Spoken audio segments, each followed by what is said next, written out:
Hello everyone, welcome to another episode of How to Build Your Own PC. In this episode we'll be talking about graphics cards, specifically the dedicated cards I use for desktops. What is a video card? Well, a video card creates output images to some type of display such as computer monitor or TV. Now I've heard a lot of people use the term GPU and video card interchangeably. However, the GPU is the chipset on the video card but not the card itself, so they're not the same thing. The GPU is a specialized processing unit that's for processing graphics, rendering 3D models, things of that nature to take the load off the CPU for gaming, so it helps out quite a lot.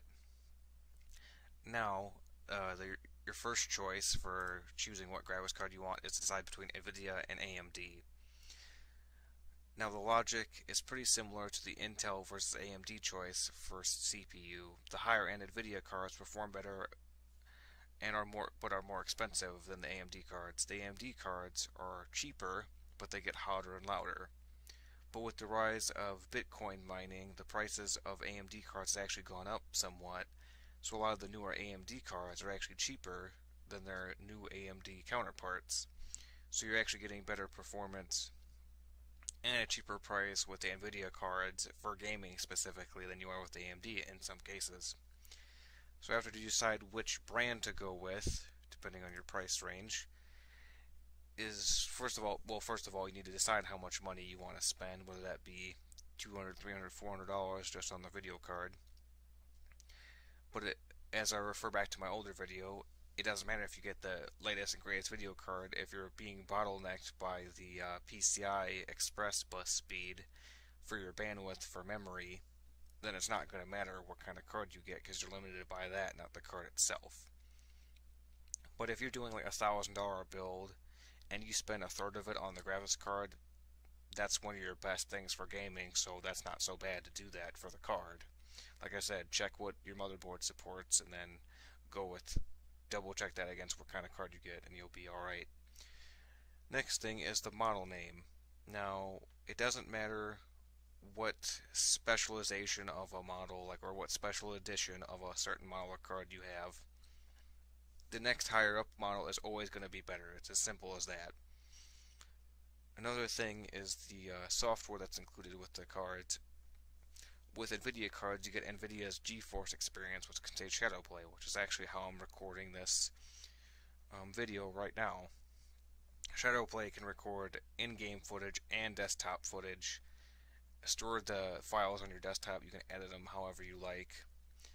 I'm pretty sure AMD has a similar software, which they call it GVR, but for their control panel they use, I think it's Catalyst, unless they upgraded the name somewhere along the line.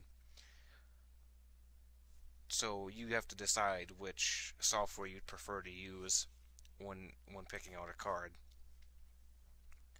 This probably could be considered before that, is what are you going to use the card for? If you're looking to just play games, you should look at all the common games that you like to play right now that are coming out as well.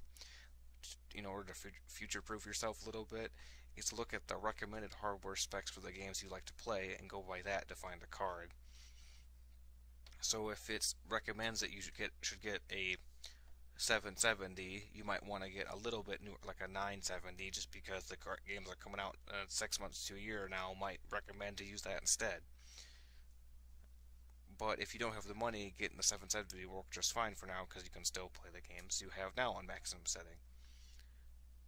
But however, if you're not playing games but you're doing software like Autodesk, where you're designing things, again, you just go by what the hardware specs say that are recommended, and go by the recommended, not the minimum, because you don't want it to run just barely. You want it to actually run smooth and with no pauses in frame rate, or to drop off in the middle of what you're doing something because it crashed because it's not powerful enough.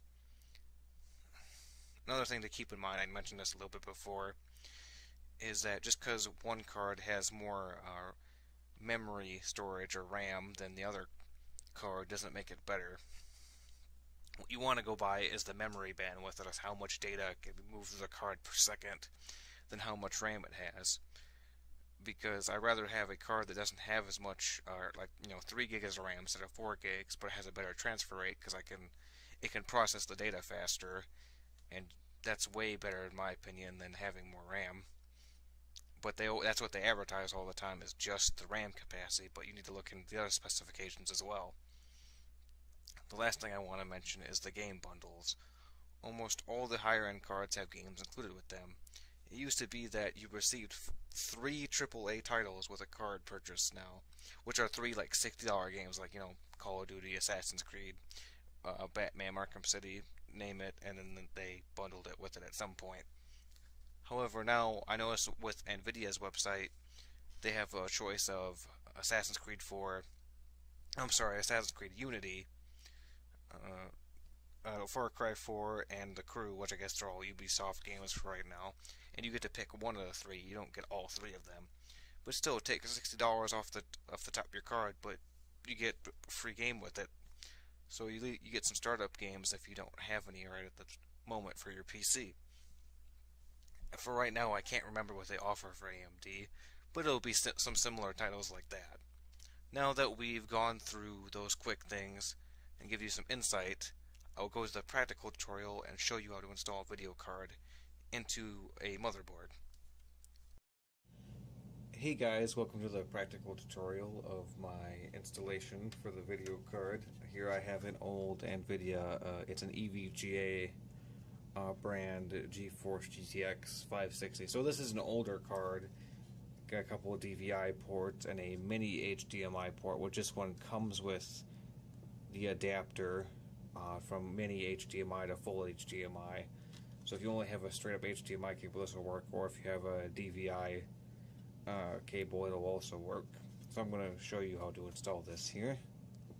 Zoom in on the board a little bit.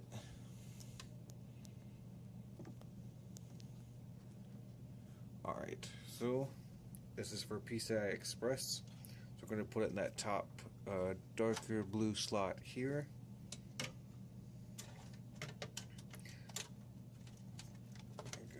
Squeeze it down, make sure. When I squeeze it down, it's actually going in the slot.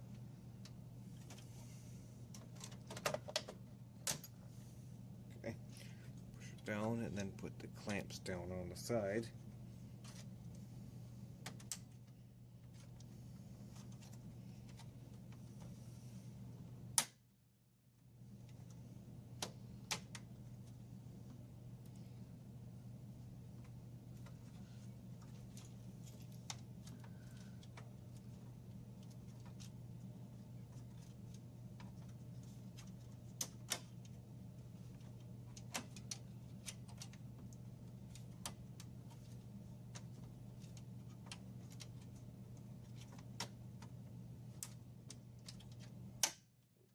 Just making sure those clips were secure.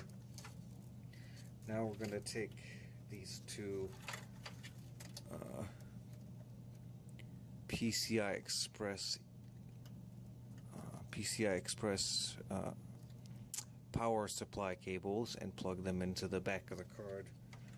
Which you can't see it, but this card has two 6-pin plugins on the back. The newer ones actually have two 8-pin plugins, so these things are getting more power hungry all the time.